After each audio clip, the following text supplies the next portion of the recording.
My name is Katerina Rademacher. I'm a first-year student in the neuroscience graduate program here at UCSF, and today I'll be presenting some of the work that I did during my fall rotation in Dr. Amy Gao's lab. And so the Gao lab is primarily interested in autophagy and specifically the role that autophagy plays in neurodegenerative diseases. So failures in autophagy are common features across multiple neurodegenerative diseases, and so this strongly implicates a role for lysosomes in the pathogenesis of these diseases. And we know that lysosomal enzymes have very tight optimal pH ranges, and even small shifts in lysosomal pH can severely disrupt the function of these lysosomal enzymes.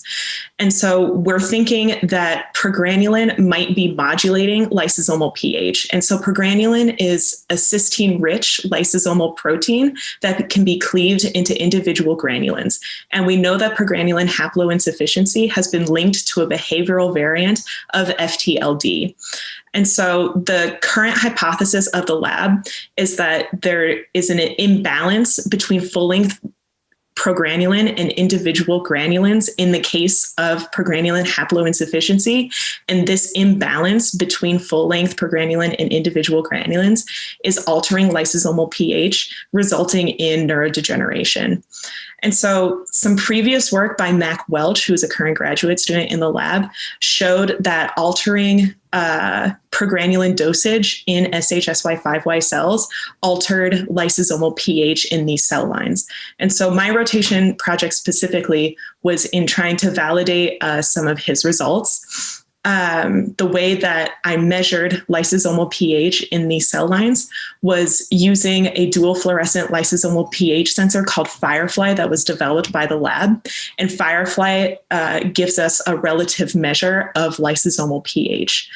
And so I looked at both wild type or mock transfected SHSY5Y cells and progranulin knockout cells and looked at their relative lysosomal pH using both an in-cell analyzer, which is a microscope that's capable of fast automated imaging of cells, and using just a regular confocal microscope.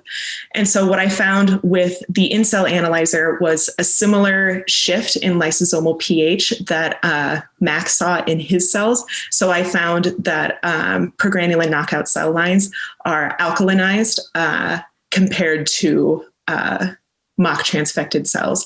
I also saw a similar trend in my confocal data, although this data isn't perfect. And so I know that this confocal microscopy pipeline is going to require some further optimization before it will be useful.